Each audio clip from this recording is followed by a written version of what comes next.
So let's talk a little bit about new product branding decisions. Of course, here is what the book refers to as the new product development process, where you start with the opportunity identification, concept generation, product evaluation, product development, and product launch. Of course, while this is presented as a nice 5-step procedure, turns out that in most cases it doesn't exactly work this way. So one of the key questions for the new products is a branding decision. Should my product have a new brand, or should it be a brand extension of an existing brand? The two choices, once again, a new brand strategy or an individual brand strategy versus a brand extension or a family branding strategy. Now, the benefits of a new brand strategy is it creates new brand excitement. There's new brand positioning, and it lowers the risk of failure. Here's how that happens. Well, the idea about new brand excitement is that anytime we offer a brand new brand, there's an excitement internally in the organization and by customers about something completely brand new.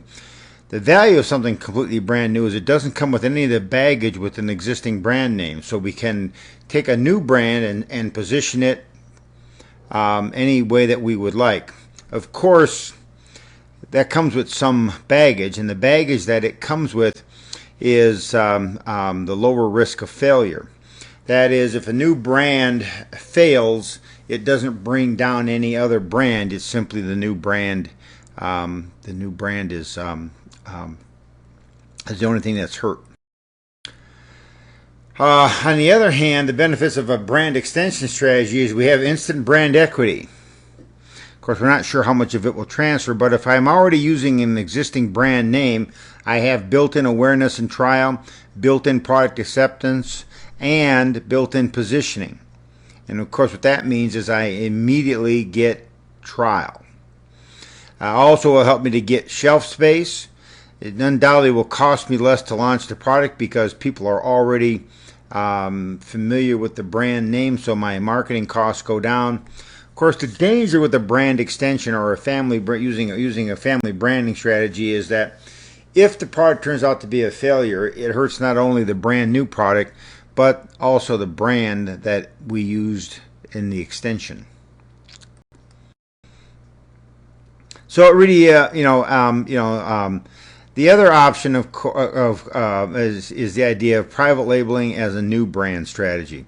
Another option is that we could go in and private label for someone else as opposed to generate a brand new brand. So this is the decision of would I produce a product for someone else or go in and develop my own new brand instead. So one of the questions is, should a company produce private label brands for a retailer?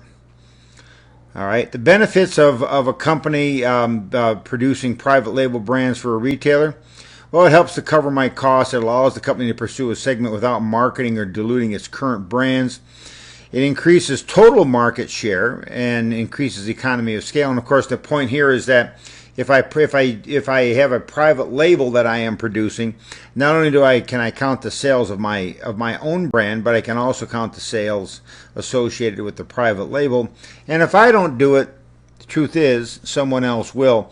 So the argument that somehow if I don't produce a private label, there won't be any competition is probably not accurate.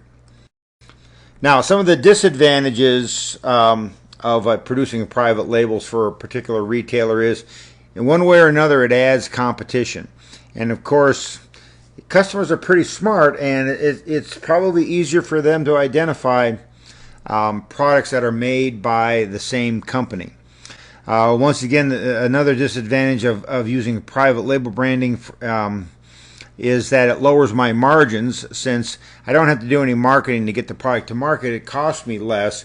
But at the same time, the margins that I get from using private labeling strategy compared to my own brand are lower.